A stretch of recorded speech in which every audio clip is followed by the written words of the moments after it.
चलो शुरू करते हैं आज। तो आज हम पढ़ेंगे जो हमारा रह गया था इसमें excretory waste and their elimination में मिक्चुरेशन पढ़ेंगे। ठीक है, तो मिक्चुरेशन किसको कहते हैं?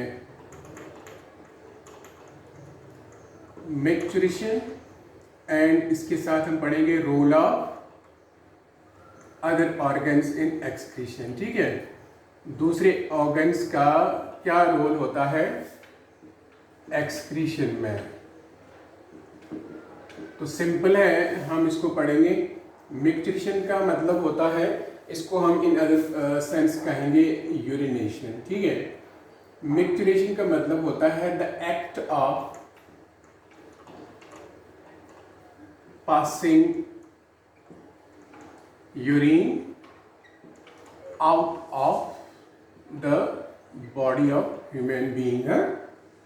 तो यूरिन को पास आउट करना, the act of passing urine out of the body, उसको हम क्या कहते हैं? उसको हम कहते हैं मिक्चुरेशन। ठीक है, तो जैसे आप जानते हैं जो भी यूरिन बनता है, यूरिन जो होता है, यूरिन एक वाटरी फ्लूइड होता है, वाटरी फ्लूइड होता है जो स्लाइटली जो है एसिडिक कैरेक्टर का होता है। इसका एसिडिक पीएच होता है, लगभग जो है इसका पीएच 6.0 होता है। ठीक है, तो अगर हम जो है कंसंट्रेटेड यूरिन की बात करें, हाँ, तो स्लाइटली येलो इन कलर होता है यूरिन, येलो इन कलर। इसके अंदर एक पिगमेंट होता है जो इसको जो है वो कलर देता है, उसको हम कहते हैं यूरोबिलिन। क्या कहते हैं?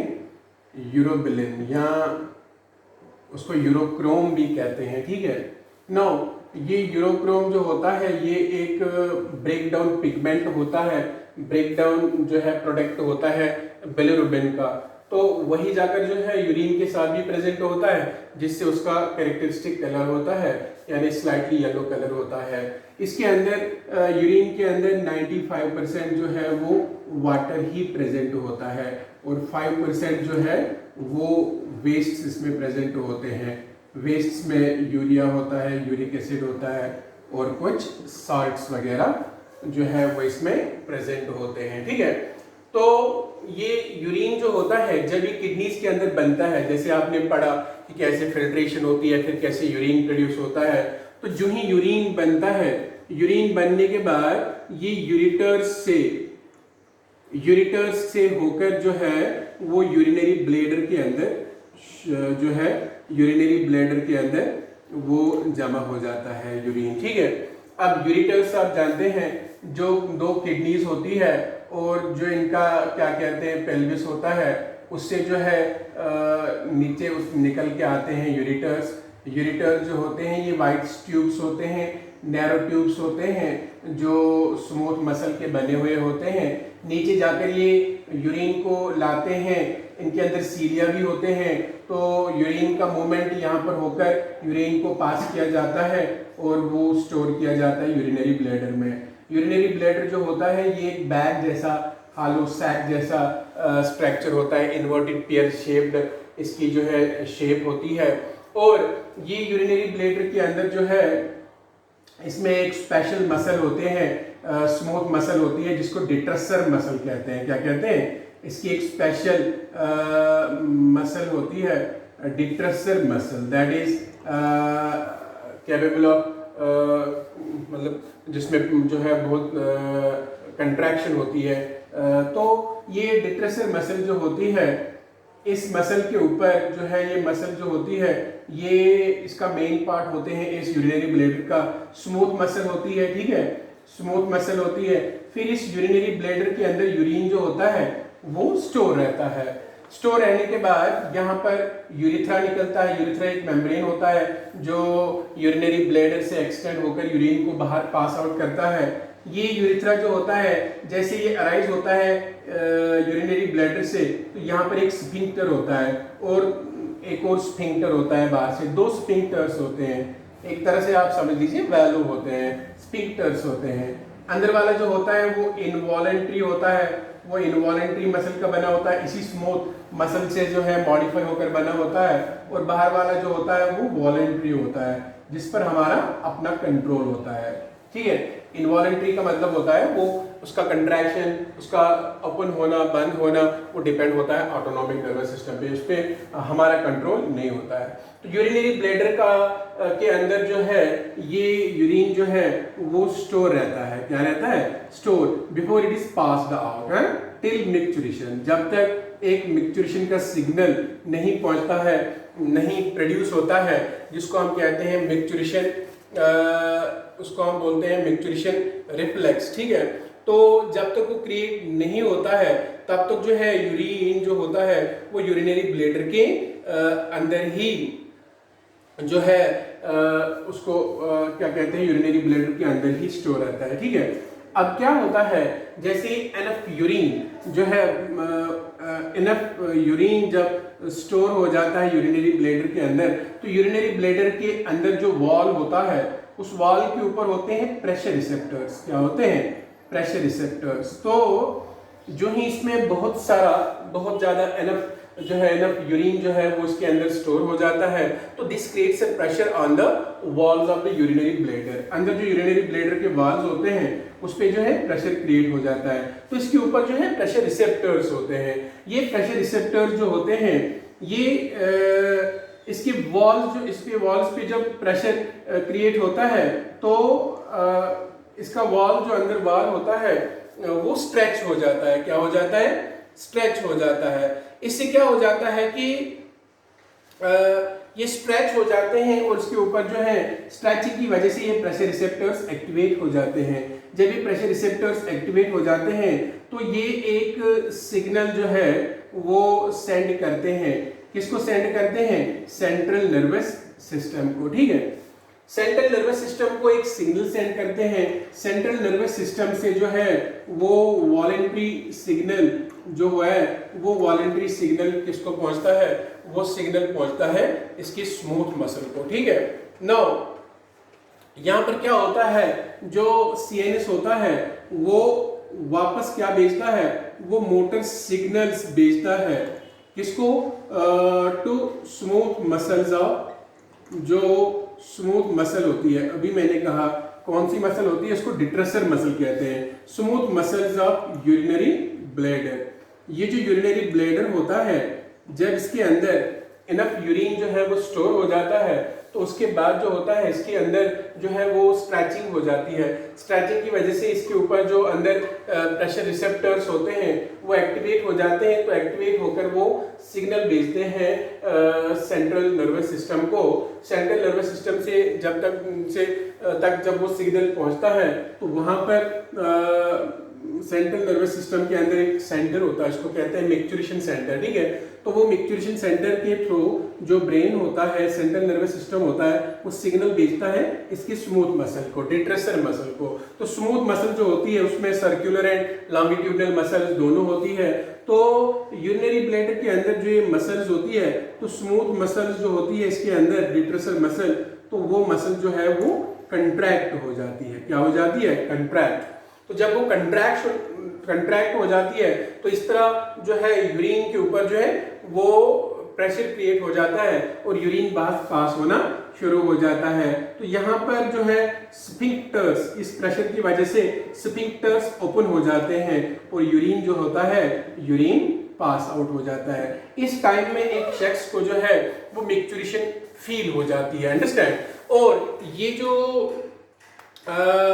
यहाँ पर ये प्रोसेस होता है जिससे रिलैक्स हो जाते हैं यूरिथ्रल स्फिंक्टर्स हैं और इससे क्या हो जाता है, इससे मिक्चुरेशन हो जाती है, यूरिन रिलीज हो जाता है और जो न्यूरल मैकेनिज्म्स काज करते हैं मिक्चुरेशन को उन्हें हम कहते हैं मिक्चुरेशन रिफ्लेक्स। क्या कहते हैं? This is called micturition reflex. Micturition reflex का मतलब क्या होता है? The neural mechanism that causes, यही जो मैंने आपको समझाया कैसे होता है, यही न्यूरल मैकेनिज्म जो होता है जिससे क्या काज होता है, दैट कॉजेज मिक्चुरेशन है, जिससे मिक्चुरेशन काज होता है। ठीक है। तो इसको हम क्या कहते हैं? That's what we called as micturition reflex. ठीक है। तो फिर से मैं रिपीट करूंगा, जैसे मैंने कहा यूरिटर्स के जरिए जो ही यूरिन को लाया जाता है यूरिनरी ब्लैडर में, तो बहुत ज़्यादा यूरिन जब यूरिनरी ब्लैडर में जमा हो जाता है तो यूरिनरी ब्लैडर की स्ट्रेचिंग होना शुरू हो जाती है। जब स्ट्रेचिंग होती है तो इसके वॉल के अंदर जो है जो अंदर इसका ल्यूमेन होता है, जो इसके इमीडिएट वॉल्स होते हैं, उसके ऊपर प्रेशर रिसेप्टर्स होते हैं। वो रिसेप्टर्स ये स्ट्रेचिंग का सिग्नल जो होता है, प्रेशर का सिग्नल जो होता है वो रिसीव करते हैं और इस तरह एक सिग्नल सेंड करते हैं किसको, बाय मीन्स ऑफ न्यूरॉन्स। यहाँ पर सिग्नल पहुंचता है सेंट्रल नर्वस सिस्टम को। सेंट्रल नर्वस सिस्टम से मिक्चुरेशन रिफ्लेक्स, वहां पर एक सेंटर होता है मिक्चुरेशन सेंटर, वो सेंटर जो होता है वो मोटर रिस्पॉन्स वापस भेजता है bye means of this micturition reflex. वो मोटर रिस्पॉन्स वापस भेजता है इस डिट्रेसर मसल को, स्मूथ मसल को, जो यूरिनरी ब्लैडर की स्मूथ मसल होती है, उसको सिग्नल आता है। तो सिग्नल आता है कंट्रैक्शन का। तो इस तरह ये कंट्रैक्ट होना शुरू हो जाते हैं ये मसल्स। तो ये जब ये कंट्रैक्ट हो जाते हैं, इससे जो है स्फिंक्टर्स, इंटरनल वाला स्फिंक्टर जो है वो ओपन होता है। तो this creates a sensation of micturition. एक इंसान जो होता है उसको फील होता है कि उसने यूरिन पास करना है, ठीक है। तो यूरिन पास करने का एक जो है सेंसेशन क्रिएट हो जाता है, इंटरनल स्फिंक्टर ओपन होता है। बाद में जो है वॉलंटरी एक्ट से हम यूरिन को फिर पास करते हैं, ये वॉलंटरी वाला स्फिंक्टर ओपन हो जाता है उस टाइम और यूरिन बाहर पास आउट होता है। इस यूरिन के बाहर पास करने को, the act of passing urine out of the body, this is what we called as, इसको कहते हैं मिक्चुरेशन, ठीक है। नाउ जो मिक्चुरेशन है तो इसमें यूरिन पास आउट हो जाता है। एक एडल्ट ह्यूमन बीइंग जो होता है, एक नॉर्मल ह्यूमन बीइंग जो होता है, वो एक दिन में लगभग 1 से 1.5 लीटर यूरिन जो है वो पास करता है नॉर्मली, अंडरस्टैंड। अब डिपेंड करता है कि उसने फिजिकल एक्टिविटी कितनी की, उसने कितना खाया पिया, अंडरस्टैंड, पानी कितना पिया उसने, जो है डायूरेटिक्स जो है वो बेवरेजेस या वगैरह जो है खाया पिया उसने क्या है, उसी हिसाब से जो है वो अमाउंट ऑफ यूरिन वो कंट्रोल हो जाता है। तो एक एडल्ट जो होता है, एडल्ट ह्यूमन बीइंग जो होता है वो पास करता है लगभग 1 से 1.5 लीटर्स ऑफ यूरिन है पर डे, अंडरस्टैंड, हर दिन में। फिर मैंने कहा ये डिपेंड करता है फिजिकल एक्टिविटी पे, अंडरस्टैंड। तो फिजिकल एक्टिविटी पे क्या डिपेंड करता है कि अगर एक्सरसाइज ज़्यादा करता है वो, या वो कोई फिजिकल एक्टिविटी ज़्यादा करता है तो उस टाइम बॉडी के अंदर जो है बहुत पानी का लॉस हो जाता है स्वेटिंग के ज़रिए, ठीक है। तो उस टाइम जो है पानी में वाटर की कमी हो जाती है तो कंसनट्रेटेड यूरिन प्रोड्यूस हो जाता है, उस टाइम यूरिन बहुत कम पास हो जाता है, ठीक है। बट नॉर्मली अगर वो आइडियल कंडीशन में है तो जो है तब जाकर यूरिन डाइल्यूट प्रोड्यूस होता है, हाँ, क्योंकि वो रेस्ट कंडीशन में होता है। और ये डिपेंड भी करता है कि बाहर मौसम भी कैसा है, अंडरस्टैंड। तो उस पर भी डिपेंड करता है, और डिपेंड ये भी इस पर भी करता है कि आपकी बॉडी में जो है वाटर की वो बैलेंस कितनी है कि नहीं है, अंडरस्टैंड, प्रेजेंस ऑफ वाटर कितना है बॉडी के अंदर, तो उस पर भी डिपेंड करता है, और डिपेंड करता है खाने पीने पे भी, ठीक है। देन अडल्ट ह्यूमन जो होता है इतना यूरिन पास करता है पर डे में, और लगभग इस यूरिन के साथ पर डे में 25 से लेकर 30 ग्राम यूरिया जो है वो एक्सक्रीट होता है, अंडरस्टैंड। ऑन एन एवरेज एक नॉर्मल एडल्ट जो होता है वो 25 से 30 ग्राम जो है यूरिया एक्सक्रीट करता है पर डे में, अंडरस्टैंड। तो कभी कभी क्या होता है, ये यूरिन का जो टेस्ट होता है अक्सर लैब में निकाला जाता है, डॉक्टर कहता है यूरिन टेस्ट करने के लिए। तो इससे क्या होता है, डायग्नोज होता है कि कोई डिजीज तो नहीं है, कोई इन्फेक्शन तो नहीं है यूरिनरी सिस्टम में।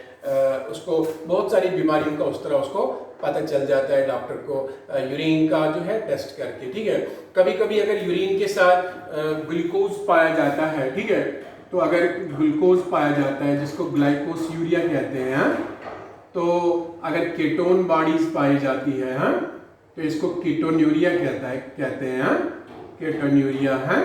तो ये कंडीशन जो होती है अगर कभी कभी ये यूरिन के साथ पाई जाती है तो this is an indication that एक पर्सन जो होता है वो उस टाइम एक बीमारी का शिकार हुआ होता है, दैट्स कॉल्ड डायबिटीज मिलेट्स। ठीक है, डायबिटीज मिलेट्स एक बहुत ही डायबिटीज मिलेट्स है, ये जिसको हम शुगर कहते हैं, ये बहुत ही गंदी बीमारी है।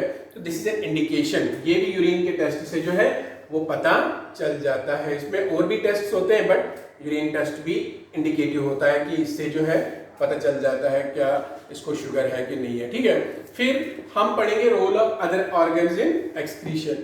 क्योंकि मेन एक्सक्रीटरी ऑर्गन्स हमारे पास किडनीज होती है, ठीक है, जो यूरिन को प्रोड्यूस करती है, जिसके अंदर से जो है, जिसके साथ हमारे बॉडी के वेस्ट जो होते हैं, हार्मफुल वेस्ट, वो बाहर निकल जाते हैं। ठीक है, तो अब कुछ और भी ऑर्गन्स होते हैं जो अदर देन किडनीज जो एक्सक्रीशन में पार्ट प्ले करते हैं, रोल ऑफ अदर ऑर्गन्स।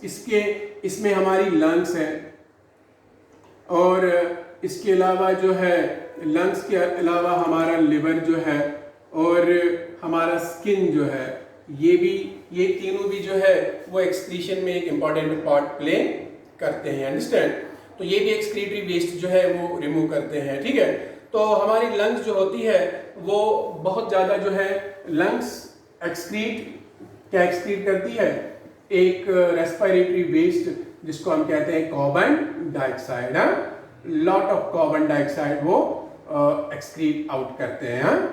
ठीक है, दिन भर में, क्योंकि कार्बन डाइऑक्साइड अंदर बनता है और ब्रीदिंग के थ्रू ही वो लंग्स के जरिए जो है वो बाहर निकल आता है। तो लगभग जो है हर मिनट में जो है अप्रॉक्सीमेटली जो है 200 ml जो है कार्बन डाइऑक्साइड वो रिमूव हो जाता है। 200 ml carbon dioxide is eliminated excreted per minute by our lungs. ठीक है, 200 ml है। तो जब हम ब्रीदिंग कर रहे होते हैं उस टाइम में जो है वो बहुत सारा water in the form of vapours वो भी जो है एक्सक्रीट आउट होता है। ठीक है, तो इसके साथ साथ जो है एक्स्ट्रा पानी जो होता है वो भी यहाँ पर एक्सक्रीट आउट हो जाता है विद द हेल्प ऑफ जो है दिस लंग्स है। इसके अलावा जो लिवर है, आप जानते हैं ये हमारी बॉडी का लार्जेस्ट ग्लैंड है, और ये एक्सक्रीट करता है बाइल, जिसके अंदर कुछ सब्सटेंसेस होते हैं, जैसे लिवर के जरिए बाइल जूस प्रोड्यूस होता है, और उस बाइल के जरिए लिवर जो होता है वो बहुत सारे वेस्ट को जो है वो छोड़ देता है एलिमेंट्री कैनाल के अंदर। जैसे एक वेस्ट है जिसको कहते हैं बिलिरुबिन। जब आप जानते हैं रेड ब्लड सेल्स जो होती है, जब उनका मेटाबॉलिज्म होता है वो लिवर के अंदर ही होता है, जो मरी हुई रेड ब्लड सेल्स होती है। तो रेड ब्लड सेल के अंदर आप जानते हैं उसके अंदर जो है आयरन होता है और प्रोटीन होता है।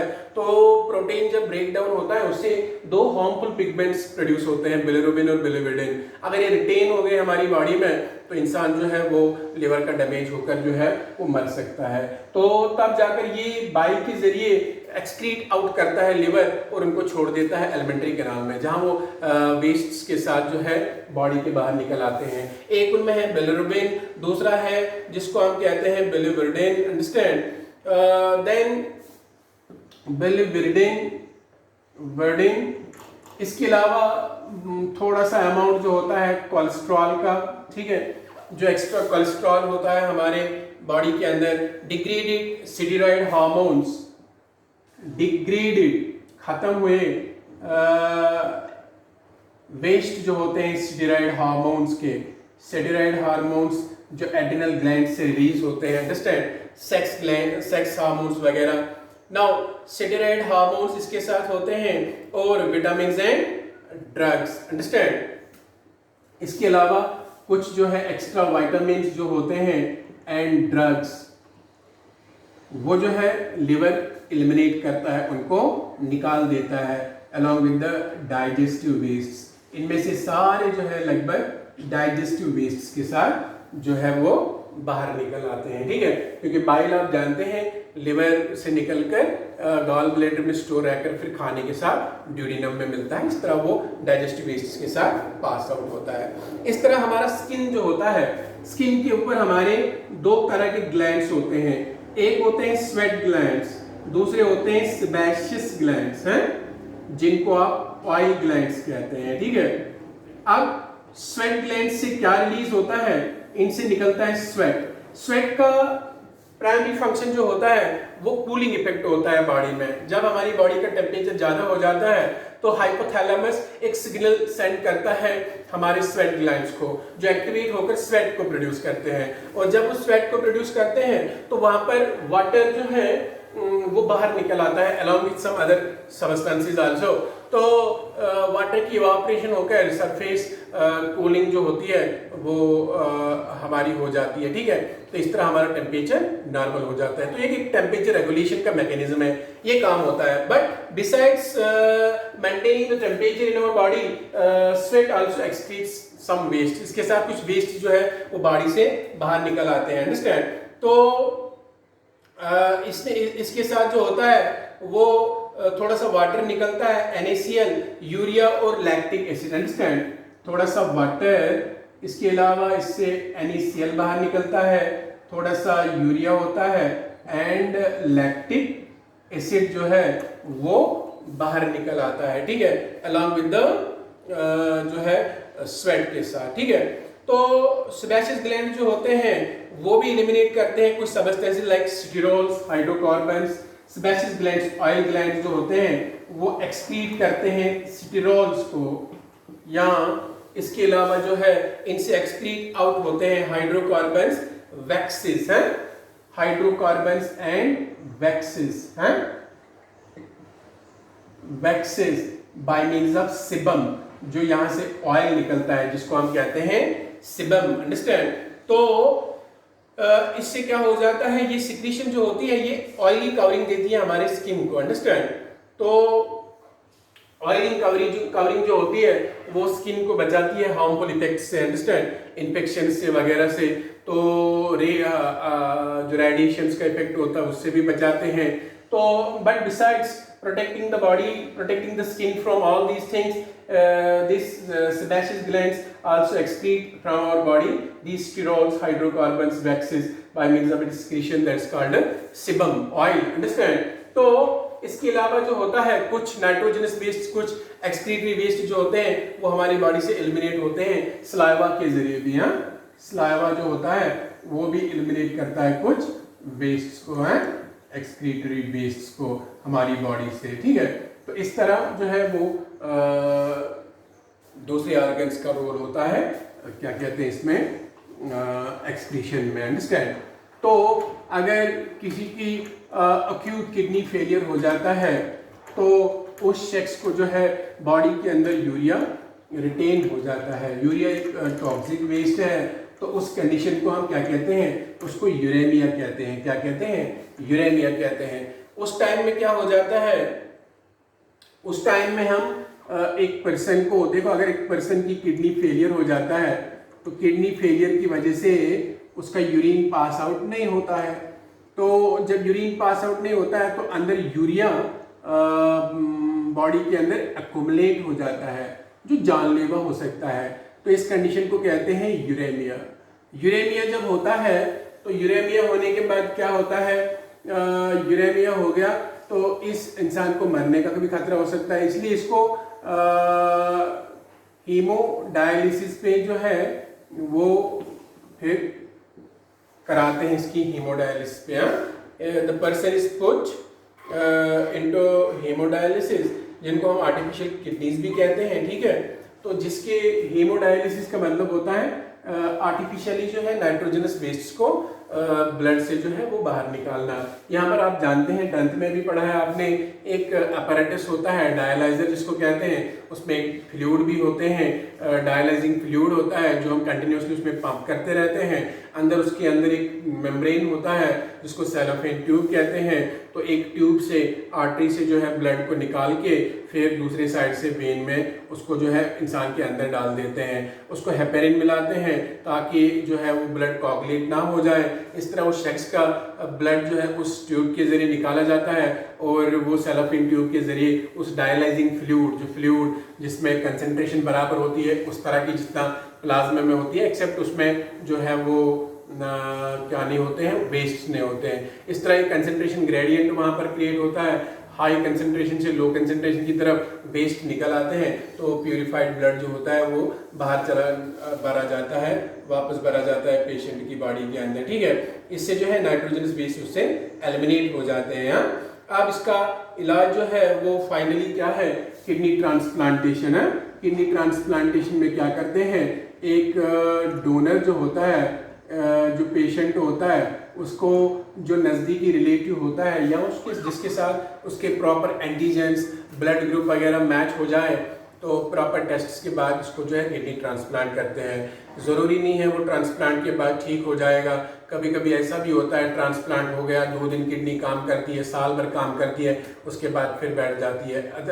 नेवरदलेस जो है हमारी बॉडी के अंदर एक नेचुरल डिफेंस मैकेनिज्म होता है जो किसी भी फॉरेन ऑब्जेक्ट के खिलाफ जो है एंटीबॉडीज क्रिएट करके उसको डिस्ट्रॉय करते हैं। यहाँ पर हमारी बॉडी के अंदर रिजेक्शन हो जाती है इन चीज़ों की, अंडरस्टैंड। इसलिए इस टाइम में जो है किडनी रिजेक्ट ना हो जाए, इस तरह एक इंसान को जो है वो इम्यून सप्रेसेंट्स देते हैं ताकि इम्यून सिस्टम एक्टिवेट होकर इसको रिजेक्ट ना करे किडनी को। बट उस टाइम में जो है और इन्फेक्शंस का होने का फिर खतरा होता है, तो ओवरऑल आप कहिए कि एक एब्नॉर्मल कंडीशन ही होती है इंसान के लिए ये है। तो डायलिसिस पे भी कब तक इंसान चलेगा, ओवरऑल जो है फ्लूइड जो होता है, किडनीज न सिर्फ हमारी बॉडी से नाइट्रोजनस वेस्ट को बाहर निकालते हैं, but they also perform the osmoregulatory function है, जिसमें वाटर कंटेंट जो होता है बॉडी के अंदर वो भी मेंटेन होता है। फिर ये मेंटेन नहीं रह पाता है, तो ओवरऑल कह सकते हैं हम कि जो है this natural ability of maintaining the osmoregulation that is lost in the human body. फिर वो ऊपर वाले के रहमो करम के ही उस पर होता है कि कब तक जिए और कब तक जो है वो रह सके, अंडरस्टैंड। इस तरह कभी कभी किडनी के अंदर स्टोन्स हो जाते हैं, उनको कहते हैं रिनल कैल्कुलाई। क्या कहते हैं? रिनल कैल्कुलाई, जिसको आप कह सकते हो किडनी स्टोन्स। क्या होता है उस टाइम में, क्या होता है, स्टोन और insoluble mass of crystallised salts. असल में यहाँ पर क्रिस्टलाइज्ड सॉल्ट्स जो होते हैं वो किडनी के अंदर जमा हो जाते हैं, जिन्हें हम कहते हैं ऑक्सलेट्स। तो ऑक्सलेट्स कहते हैं, तो ये अल्ट्रासाउंड से पता चलता है। इस इंसान को जो है बहुत सारी पेन भी होती है, कभी कभी abdominal pain, that indicates that kidney के अंदर कुछ स्टोन्स हैं। तो ये अगर बड़ी होती है तो प्रॉब्लम भी कर सकती है, बट छोटी छोटी स्टोन्स जो होती है यूजुअली जब वाटर इनटेक अच्छी रहती है तो वो बाहर निकल आ जाते हैं। तो इसको कहते हैं रेनल कैल्कुलाई, या हम जिनको किडनी स्टोन्स कहते हैं। क्या कहते हैं? किडनी स्टोन्स कहते हैं। तो यहाँ पर ऑक्सलेट्स जो होते हैं वो क्रिस्टलाइज्ड फॉर्म में किडनीज के अंदर जो है जमा हो जाते हैं, इनसॉल्युबल मास उनका जो है वो जमा हो जाता है। तो एक और प्रॉब्लम हो सकती है किडनीज में, जिसको कहते हैं ग्लोमेरुलो नेफ्राइट्स हैं, glomerulonephritis. That means it is inflammation of, इसमें इन्फ्लेमेशन हो जाता है, इन्फेक्शन ऑफ ग्लोमेरुलाई। जो ग्लोमेरुलाई होते हैं आप जानते हैं वो बहुत ही इंपॉर्टेंट होते हैं हमारी किडनी के अंदर। इन्हीं के अंदर ब्लड जो है वो फिल्टर होता है, प्यूरिफाई होता है। अब जब वो इन्फ्लेमेट हो जाते हैं तो ब्लड के साथ यूरिन के साथ को भी रेड ब्लड सेल्स जो है ब्लड सेल्स भी बाहर निकल आती है, प्रोटीन्स भी बाहर निकल आते हैं। तो that's a very serious condition, understand. इसको ट्रीट करना बहुत ही जरूरी होता है, otherwise this glomerular nephritis can lead to kidney failure if not treated in the real time. ठीक है, अगर रियल टाइम में कोई भी बीमारी जो है क्योर का इलाज हो जाए तो वो बहुत ज़्यादा जानलेवा नहीं होती है तब, तो रियल टाइम में मगर होना चाहिए, अंडरस्टैंड। बट एग्जैक्टली ऐसी बीमारियां जो होती हैं ये बहुत ही क्रॉनिक होती हैं, धीरे धीरे बन जाती हैं, फिर तब तक इन्होंने बहुत डैमेज किया हुआ होता है, ठीक है।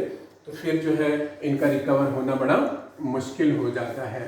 तो that's all about this nitrogenous waste and elimination.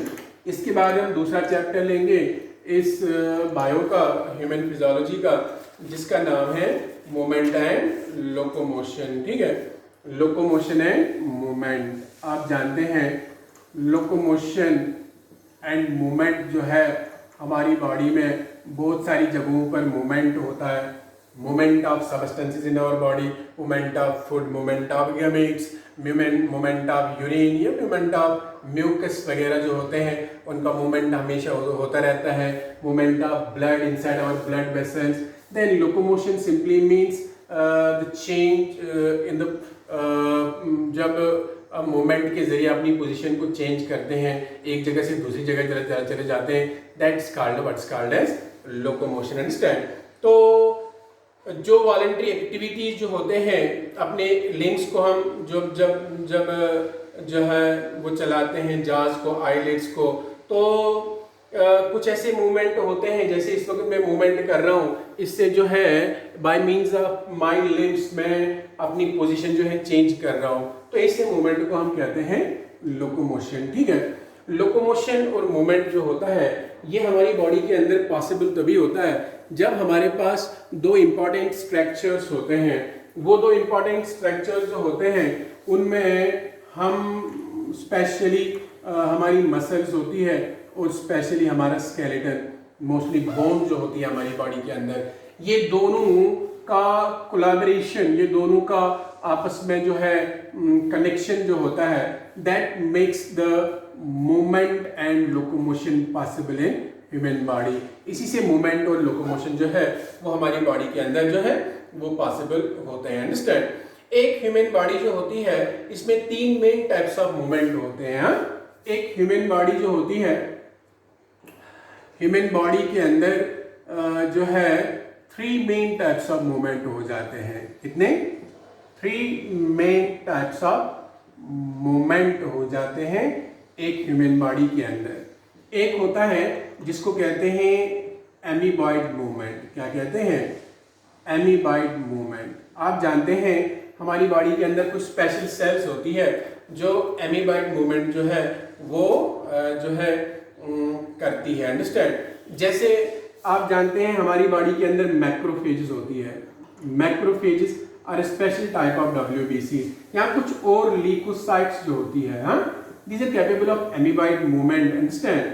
ये एमीबॉइड मूवमेंट करते हैं. एमीबॉइड मूवमेंट से जो है ये अपनी शक्ल चेंज करते रहते हैं और एक जगह से दूसरी जगह चलते रहते हैं. अंडरस्टैंड. तो ये क्या करते हैं? ये सीडोपोडिया ग्रो करते हैं bye means of streaming of their protoplasm. Understand.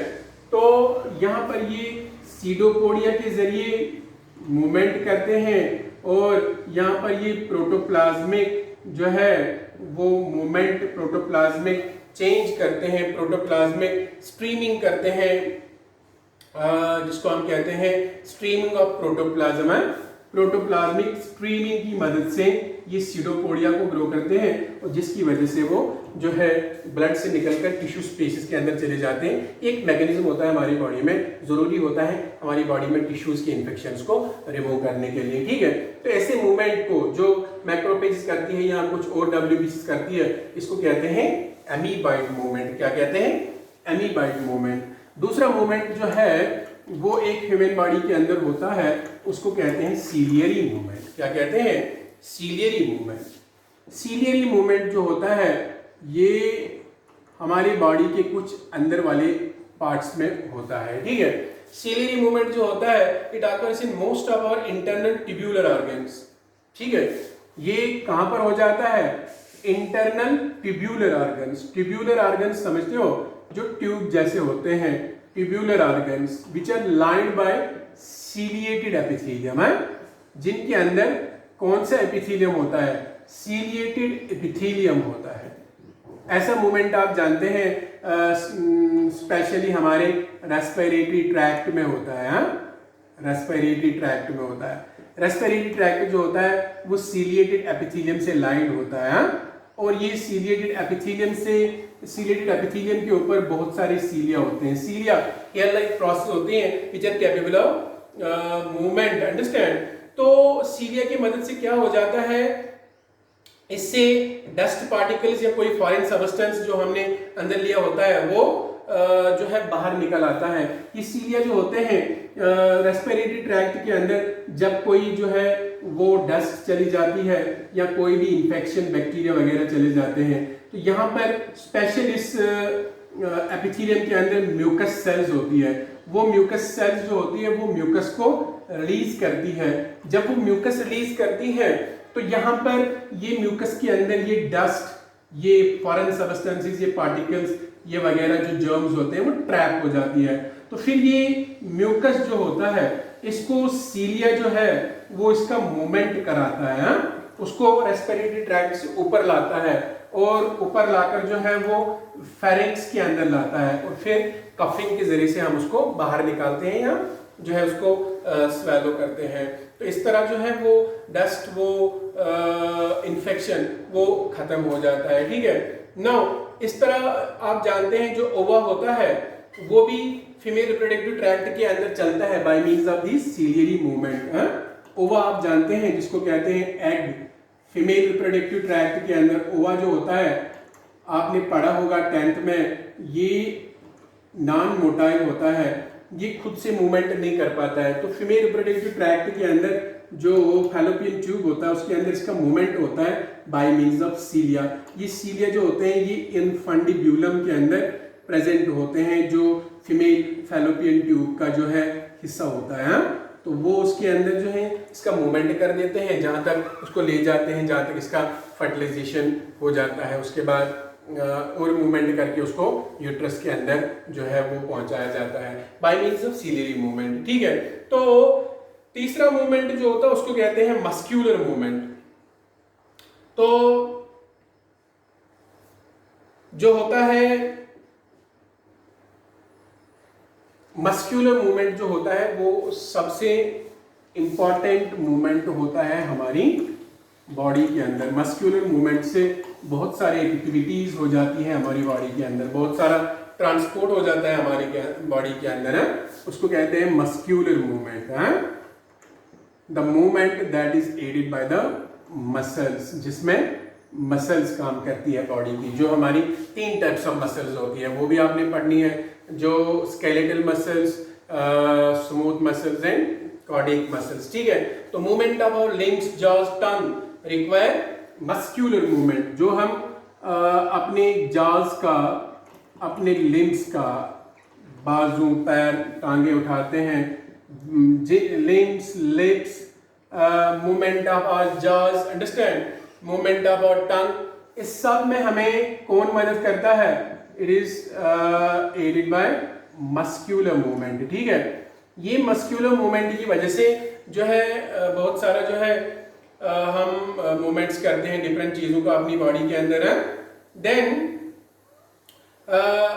Muscle movement से जो है हम लोकोमोशन भी करते हैं, understand, by means of our voluntary muscles जो हमारे स्केलेटल सिस्टम के साथ अटैच्ड होती है बाय मींस ऑफ टेंडन्स।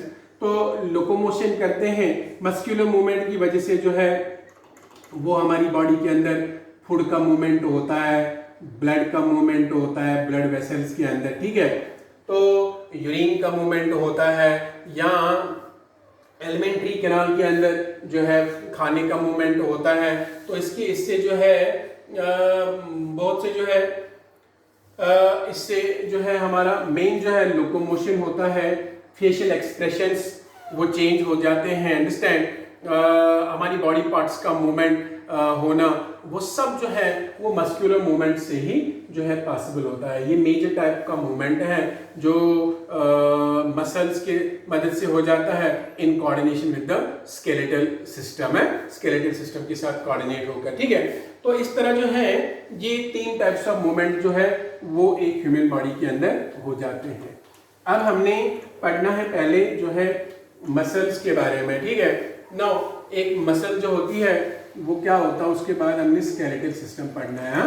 तो पहले मस्क्यूलर सिस्टम पढ़ना है, मसल क्या होती है, इसके अंदर कौन से कंट्रैक्टाइल यूनिट्स होते हैं, अंडरस्टैंड, और मसल कंट्रैक्शन कैसे हो जाता है उसका मैकेनिज्म आपने पढ़ना है, टाइप्स ऑफ मसल्स आपने पढ़नी है, structure of skeletal muscle, contractile proteins जो होते हैं, एक्टिन, मायोसिन, उनका स्ट्रक्चर आपने पढ़ना है। तो ये सब जो है हम मसल के अंदर पढ़ेंगे। हाँ, मस्कुलर टिश्यू जो होता है वो हमारी बॉडी के अंदर अबेंडेंट क्वांटिटी में जो है वो प्रेजेंट होता है। हाँ, ये मस्कुलर टिश्यू जो होता है हमारी बॉडी के अंदर मसल जो होती है ये एक स्पेशलाइज्ड टिश्यू होता है जो मेसोडर्मल ओरिजिन का होता है। Muscle is a specialised tissue of mesodermal origin है, यानी ये मेसोडर्म से बनी होती है हमारी मसल्स है, मेसोडर्मल ओरिजिन। और हमारी बॉडी के अंदर 40 to 50% जो बॉडी वेट होता है वो मसल्स से ही कंट्रीब्यूटेड होता है, ठीक है। 40 to 45% of adult body weight, human body weight is contributed bye muscles. उसको कौन कंट्रीब्यूट करती है? उसको कंट्रीब्यूट करती है मसल्स, ठीक है। तो मसल्स हमारी बॉडी का लगभग 40 to rather we can say 50% wait जो है बनाते हैं हमारी बॉडी का। हाँ, ये मसल्स जो होती है इनमें स्पेशल प्रॉपर्टीज होती है। They have special properties like excitability. Muscles की स्पेशल प्रॉपर्टीज होती है। स्पेशल प्रॉपर्टीज क्या होती है इनमें? इनमें नंबर ए होती है प्रॉपर्टी एक्साइटेबिलिटी। हाँ, एक्साइटेबिलिटी का मतलब क्या होता है? Muscles are excited, understand.